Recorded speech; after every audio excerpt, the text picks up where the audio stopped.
はい。こんばんは。こんばんはじゃないですね。特に時間はね。はい。ブラックホールでございます。はい。今日はですね、はい。特別インタビューの放送ということで、はい。ルイーズ・ベストさん、デンマークで最も著名な映画プロデューサーの一人であるルイーズ・ベストさんにインタビューする機会をいただきまして、はいはい。放映することに、ここで放映させていただくことになりました。うん。ルイーズ・ベストさん、何をされている方なんでしょうかね。彼女は、はいラス・フォントリアー、我々にとってはですね、ラス・フォントリアーのプロデューサーとして、はい一番馴染みが深いところでして、映画、2011年のメランコリアから、始まって、その以降のトリアーの全作品のプロデューサーをしている。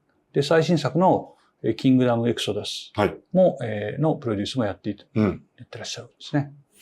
で、それ以外に、特捜部9シリーズ。これは僕は見てないんですけど。未体験ゾーンの映画たちっていうのでね、ほぼ毎年のようにかかってた。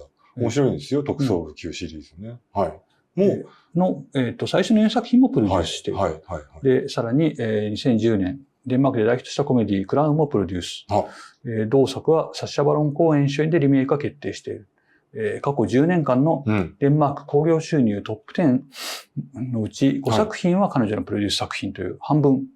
そういうですね、大活躍やり手ですよ。はい。このインタビュー自体は、いつだろう。6月ぐらいに、させていただきまして、本当はもうちょっと早くに、公開するはずだったんですけど、ちょっと、こちらの方の事情で、遅れてしまいまして、でも大変申し訳ないんですけど、ぜひ、いろいろですね、トリアの作品を見る上でも、なるほどだったり、マジかよだったり、みたいな話がいろいろ出てきますんで、ぜひ見ていただければと思います。ご覧ください。あれですよね。やっぱりトリア監督について、一枚ルイーズ・ベストさんというフィルターをかますことで、よりこう見えてくるものっていうのはね。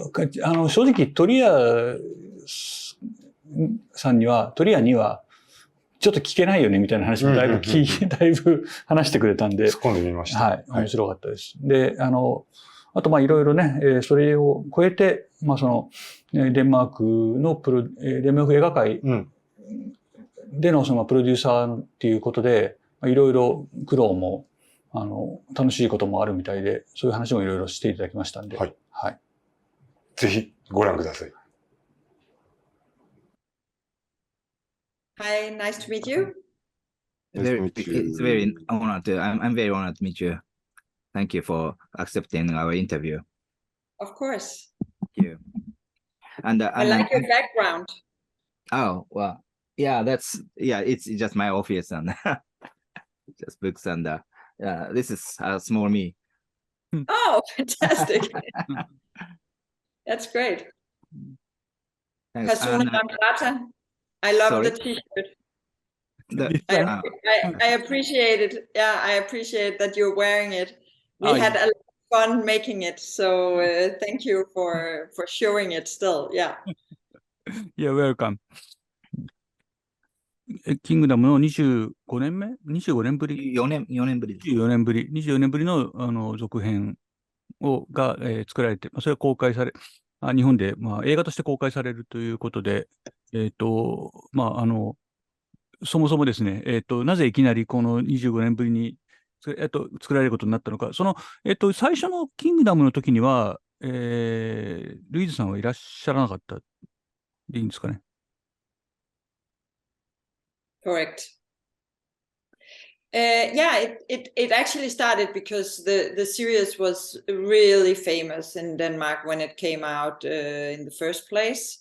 That was the time of Flow TV, I mean linear TV, where everybody was watching the same thing at the same time. And Denmark is a small country, so it was literally one TV station where everybody saw the same.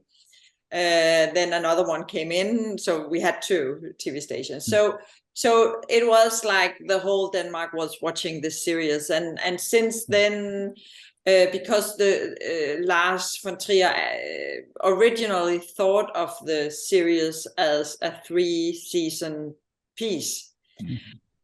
What happened was that when they were preparing for the third season, some of the actors playing some of the lead characters passed away, and it became complicated to make a season 3. Obviously, Lars needed to change the storyline, get in new characters, and so on. And at that time, he was in the middle of a really fruitful international career with his films, and it was put away. And then some years ago, we were at a tribute concert in Denmark that made a tribute to all his film music. And they played this beautiful music from films. Mm-hmm. And then in the end, everybody was cheering and clapping and wanting to hear one more piece of music. And I was thinking, what is still missing? And it turned out to be the theme from The Kingdom, which was played. And the audience just went crazy. And you could really feel that this is something special for us, at least in Denmark, because it was so different, this series. And people still wanted to know what happened. I mean, the end of the second season is like everybody is dying, or did they?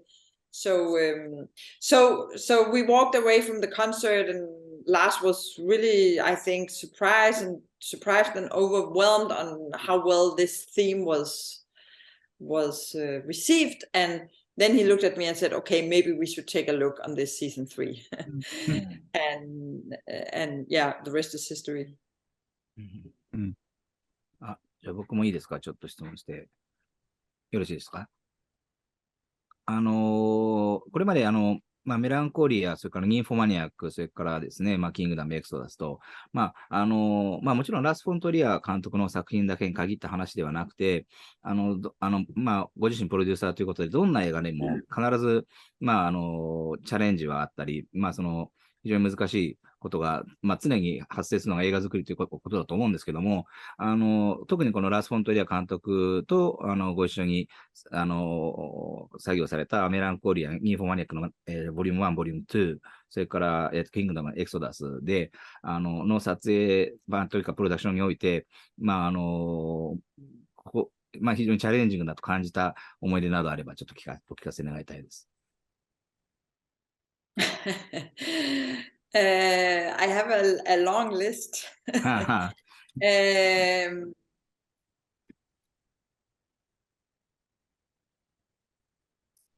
Yeah, I think obviously on top 3 is the press conference in Cannes with Melancholia. That's for sure. I think that was a challenge for all of us. Try to figure out what happened and how a bad joke can turn into a global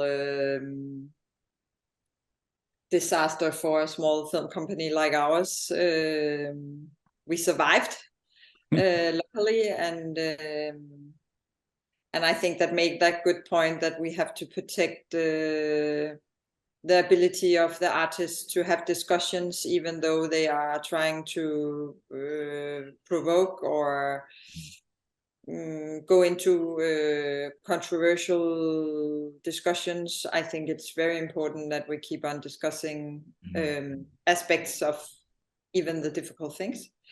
And then, of course, Lars's anxiety is always difficult. It's very difficult when we have to travel because it can only be in a mobile home.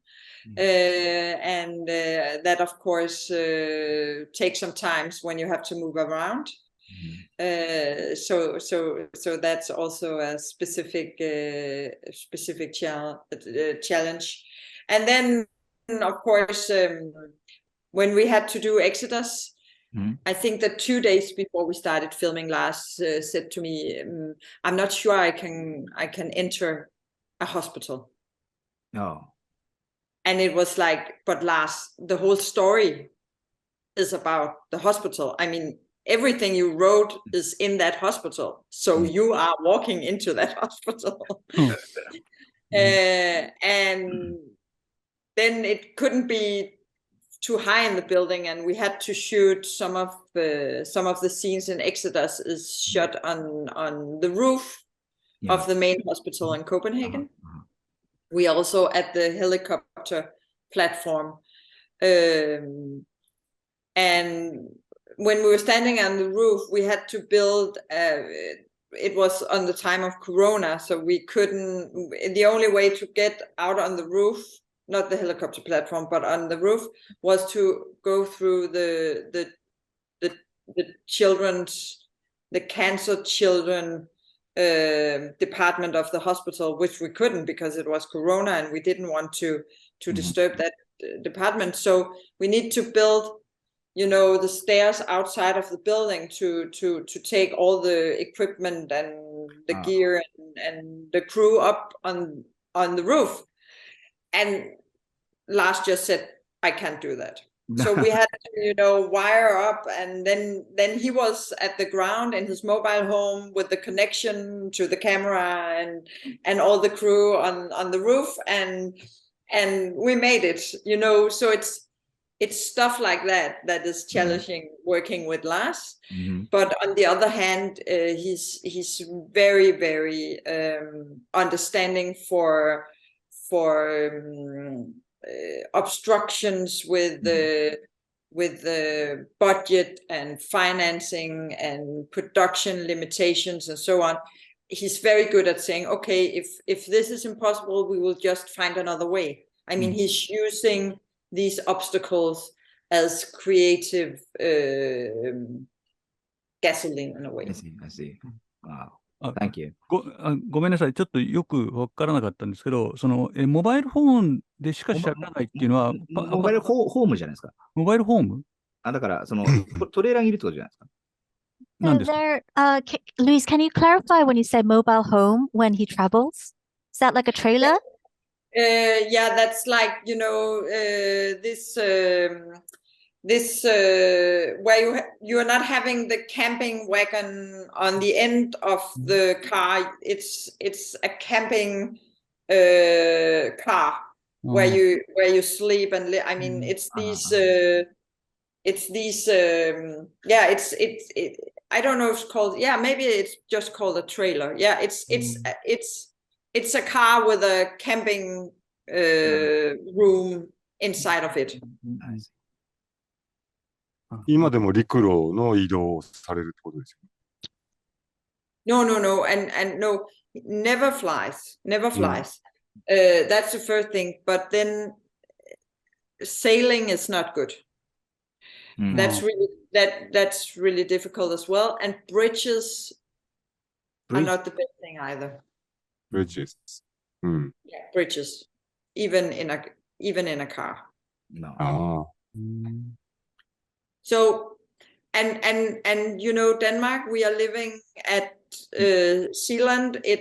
We have water all around us. So it makes it quite difficult, bridges. I mean, bridges has to be okay. Otherwise, we couldn't go anywhere. So he lives with that, but he doesn't like it. キングダム、ラースの映画自体がみんなそうだと思うんですけれど、キングダムの特に最初の2シーズンっていうのは、割と、コメディと、ホラーの間を戻りつつする感じがあったんですけれど、今回、エクソダスではさらにコメディ色が強くなったというか、割と、自分自身を笑い飛ばすような、ギャグが結構あって、そういうのも含めてすごく面白かったんですけれど、それはやっぱりラース・フォントリアーも20年ぶりに作るってことで心境の変化みたいなものがあったということなんでしょうか？ Yeah, of course. Obviously, we all changes, and I think that I also think it's obvious in Exodus that I think it still has the humor and the horror in it,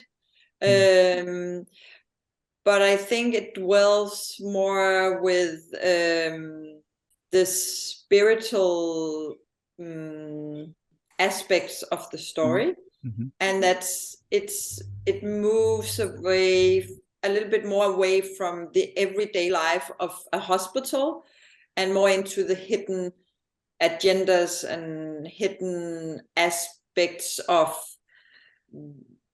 the whole storyline of the spirits and this underworld. So he moves more and more away from the very clear and very concrete aspects of everyday life to more into themes and the spiritual aspects in Exodus. ですね、僕も本当にエクソダスはものすごく楽しく見てですね、もう本当に素晴らしい、夢中になって、最後まで楽しく見ました。で、本当にラス・フォントリアの作品だ、まあ、大体好きなんですけど、特に好きな一本となったんですけども、ちょっと話はそれるというかあれなんですけども、デンマークのですね、デンマークかな、これは、ですね、ビガーピクチャーというグループがですね、こういう、映画にダイバーシティが足りないと言って、自分たちが勝手に考えた多様性のあるキャストに変えた嘘のポスターを作ってプロテストをするというようなことをして、で、僕は自分も映画も作るし、自分で映画のポスターのデザインもするので、こういうのはちょっと、まあどうなのかなと思うんですけども、で、実際に、まあ、エクソダスには、例えば日本人のキャラクターが登場したりですね、それからもちろん有色、アフリカ系も出てくるし、から、まあ、それでしかも、例えばその多様性ということを、スウェーデンの人に、これがないじゃないかって言われたときに、取ってつけた多様性を、中で見せるというようなこともやってるわけですけども、まあ、そういうような、活動するグループが出てきたりということについてはどういうふうに思われてますか？ So, from Yoshiki, he first wants to say that with Exodus, he just really got into it and just really enjoyed it until the last moment. And he has enjoyed most of Lost's creation, but this is one of his favorites for sure.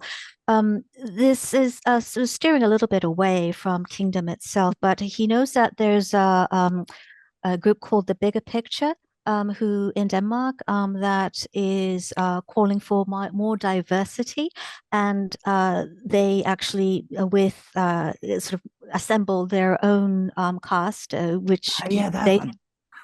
Yeah. Oh yes, exactly. Yeah, that one. Yeah. Absolutely. Yeah, exactly. And so they made that protest. Yoshiki himself is a filmmaker and also a designer for film or film promotion, and so he has qualms about that action itself. And because the series did have a Japanese character, persons of color of African descent as well.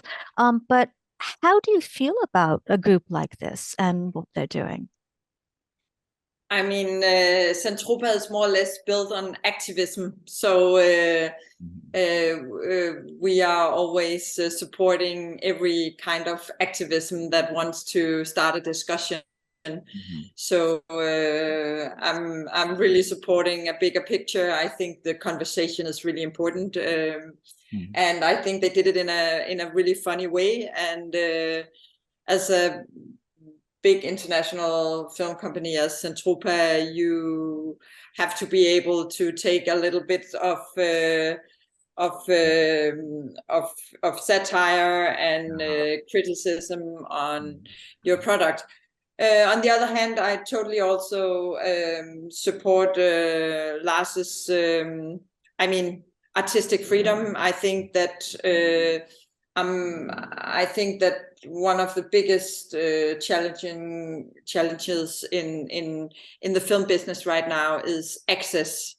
That and for me, it's not about creating false diversity into artistic works, but to create a much more open film business. I think that access should be broadened up and be much easier, not only for the diversity that is really easy to talk about, which is race, gender, stuff that you can see with your eyes.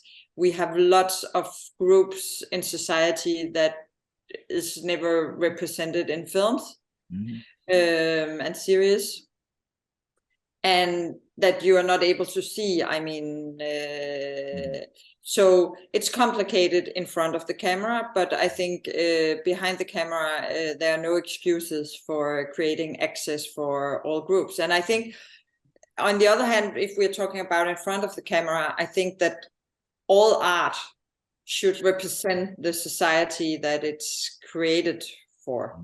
So it's the broadcasters and the film institutes and the public funding's responsibility to create diversity and plurality over time. When we're talking about the specific film or the specific series, it's important for me to say that if you try to force diversity into the specific piece of artwork, and that you have to click the boxes for whatever diversity society think you should have, then every product, every film, every series is diverse. But if every film is diverse, then every films become equal. Then they are alike. And then you have no diversity and no pluralism. So I think what is important is to create access for more diverse voices, so that the one voice, the voice of one artist, should be as close to the vision for this artist as possible. And then my hope is that we have so many different voices from all levels of society that are able to tell their own stories, but they should tell it just the way they feel, they see, because that's what art is about. That is that you have one, that you are actually experiencing one brain's look on who we are as human beings and how society works. So this is my opinion, and I think that the discussion is good, and I think I really support the initiative, because I also think they are doing it in a really good way. But of course, Lars has to take the discussion if he wants, but he should do. I mean, he has to do his films the way he feels that they correspond with his look on society. Thank you very much. よろしければ、今、アーティスティックフリーダムということをおっしゃられて、トリアー監督の作品っていうのが、もちろん非常に芸術的でありつつ、なおかつ非常にその挑発的でもありつつ、ただ同時に毎回やっぱり非常に優れたエンターテインメントという言い方が正しいかどうかわかりませんが、そういうものであるとも感じていて、で、ベスさんのフィルモグラフィーを拝見していると、特捜部 Q、デパートメント Q シリーズっていうのが実は日本でも毎年のように公開されて、私ずっと見て好きだったんですけども、その辺のいわゆる娯楽作品っていうものと、トリアー監督の作品っていうものっていうのは、ベスさんの中ではどのようなその位置づけというか、住み分けをされているんでしょうか。あるいは同じものとして捉えられているんでしょうか。Yeah, good question. I think I approach them deep under all the differences. I think my approach is more or less the same. I'm very ambitious about the handcraft and how the films are made, how entertainment they are, and so on. And from there, of course, there's a lot of differences. the differences is obvious that Lars takes all creative decisions himself, and which is also the case for the directors of the Department Q films, because they are some of the best directors we have in Scandinavia, the ones that directed them. But of course, the task is different, because what is similarity between those two is that both of them are building brands. Lars von Trier is one brand. I have to facilitate that. And I do that by creating a working space for Lars, the way that he likes to work. And creating a brand, for example, Department Q is also building a brand about a series of films. And we didn't have a story for crime films in Denmark. So what we wanted to do was that we wanted to create very popular thriller crime stories for cinema. So, and we wanted to make it with the best actors and the best directors, and so we did. So and we also wanted the drama. I mean, we wanted it not to be plot driven only, but also to be character driven. So I think that's the most important thing for me, is that I'm not interested in commercial films if they are only plot driven genre movies. They have to have the drama. They need to be character driven. That's what interests me. And I think the Department Q is a good example on something really commercial, but where you really get close to the characters and you're following the character through the different films. So I think in a way there are many similarities, but of course in a more commercial or in a drama genre movie, I'm much more involved in the creative decisions than I would be in a Lars von Trier movie. But overall, it's the same way of creating brands and facilitating really high-profile brands. Yeah, if that answers the question. It does. Thank you. 今回ですね、キングダムエクソダスに、そのラースと長年コラボレーションしている俳優というのが、何人か出ていまして、ウィレム・デフォーは多分アンチクライストからだし、そのウドキアとかはもうほぼ、デビュー監督デビューの頃からずっと多分出ていたりする、超常連だと思うんですけど、そこら辺の俳優たちっていうのは、その企画を考えたらまず出てくれないかって連絡するみたいな関係性なんでしょうか？Yes.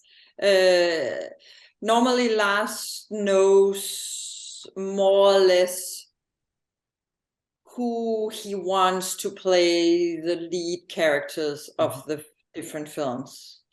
And he often writes scripts with someone in mind. And then there, of course, is lots of parts that is open for discussion.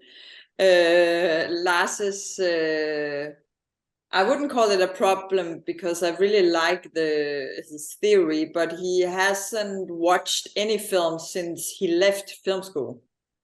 And that's not a joke.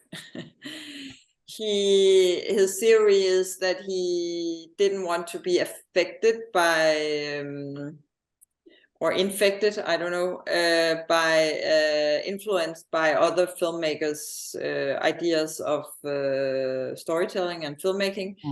So he wanted to stay clean on his own track.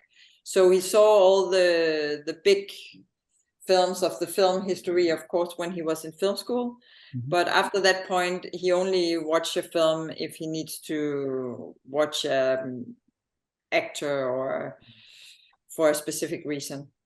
So that, of course, makes it a little bit difficult with young actors because he doesn't know them.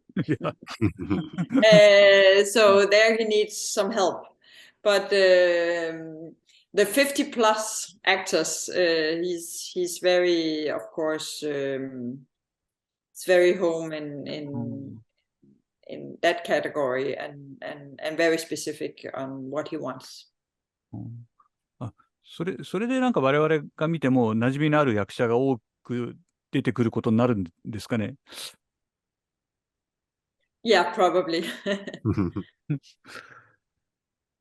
ルイーズさんが、そのニューフォマニアックの制作にも携わったということで、僕は、ラスの映画の中では実は一番好きなのが、ニューフォマニアックという映画で、あれはまあ、ものすごい残酷な映画なんですけど、同時にすごく優しいというか、そのアンダースタンダブルな、その相手を理解しようとする、まあ、共感しようとする思いがですね、すごい、ある映画だなとずっと思っていて、まあ、いろいろ大変だったと思うんですけど、よくあの映画を作っていただいて、本当にありがたいという感謝を、を伝えたいと思いまして、それをちょっと一つ。Thank you. I will bring it on to Lars. And yes, it was really a challenge. I had myself standing in the supermarket with my kids talking about, erection and penises made in silicone or real, and then people were stopping and watching me, and I found out that I was actually just discussing some very technical stuff about when do you see the porn double, when do you see the actor, when do you see the prosthetics, and that was maybe the toughest film to produce that I have ever produced. But I really agree. It's really an amazing film, and you can watch it again and again and still find new discussion for yourself as a human, definitely. But thanks. You are welcome. あとでですね、キングダムがテレビシリーズとして、そのデンマークではテレビで放送されていたで、僕一度びっくりしたことがあるんですけど、ハウス・ジャック・ビルトっていう作品ももともとはテレビシリーズとして考えられていたって話を聞いて、あれをテレビでやるつもりだったんですかって正直びっくりしたんですけど、キングダムを放映していたのは、デンマークの、DR ですよね。デンマーク、これは公共放送ってことでいいんでしょうか。で、なかなかそのデンマークのテレビっていうのは自由があるのかなと思ったんですが、その辺いかがでしょう？ Yes.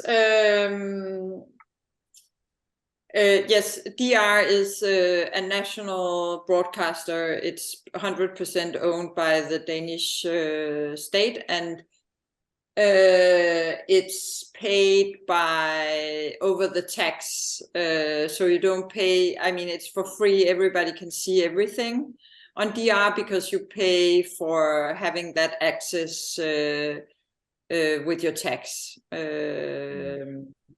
So yes, and they have 100% artistic freedom. It depends. I mean, there are some regulation on when they can actually show it, at what time it was a TV, but now it's all on, so now it's all on streaming.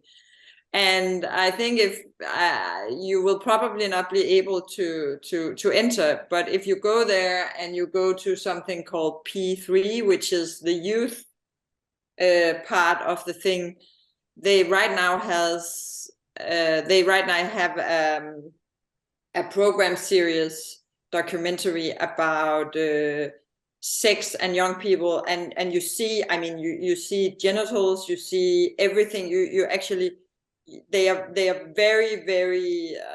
I mean, they go all the way to not censor anything away. So if the only rule, of course, is that everything should be made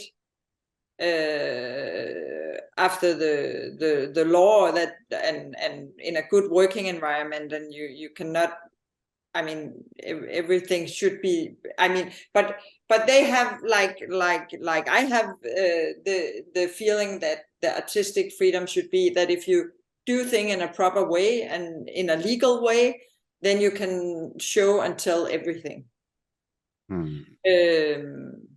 Yeah. なるほど。いや、日本にも同じような。はい。with Nymphomaniac, I can't remember if they showed. I can't remember if they showed the short version, which was also censored because otherwise no other country than Denmark would have been able to show it. So there's a short version which is 2 times 2 hours, and then there's the long version which is 2.5 and 3 hours or something like that. 1.5 hour longer, which is also the most controversial stuff in those. But it was aired on TV nonetheless. I think I can't remember, but I'm pretty sure that they showed the long version, Lars's version. You know, we have similar sort of publicly owned TV station in here in Japan. Yeah. But they don't have that much freedom, or they don't have that much bonds. So I envy that. Yeah, but I mean, I think it's very rare that they actually have that. But still, it's really important, right? Because it is having so much influence on people, on society. So we just have to fight for the freedom all the time. 日本マニアックは日本でもショートバージョンしか公開されてないんですけど、今度、この、SYNCAさんの上映で、多分、ディレクターズカット版が見られるのかなと思うんで、楽しみにしてます。楽しみにしてるっていうか、DVD では見たんですけれど、ちゃんとスクリーンで見られるんであれば、それは素晴らしいことだと思うんで、楽しみにしてます。Fantastic. Yeah, well done. Yeah. 本当に、そろそろ時間までなんですけども、いろいろ質問に答えてくださってありがとうございますということと、それから、本当にまさかキングダムの続編がこれほど、時間を経ってから見られて、それが、あんな、超絶に面白いものを、届けてくださって、本当にありがとうございますということが、伝えたいのと、あと、ラース・フォントリア監督が今、お体をちょっと悪くされているということで、大変、心配しておりますので、ぜひ、なんというか、養生して過ごしてくださいということを伝えていただければと思います。よろしくお願いします。I will bring it on, and he's quite well, so I think he's in a good shape. But very nice to meet you. Thank you for bringing in the T-shirt and all your knowledge about Lars's film.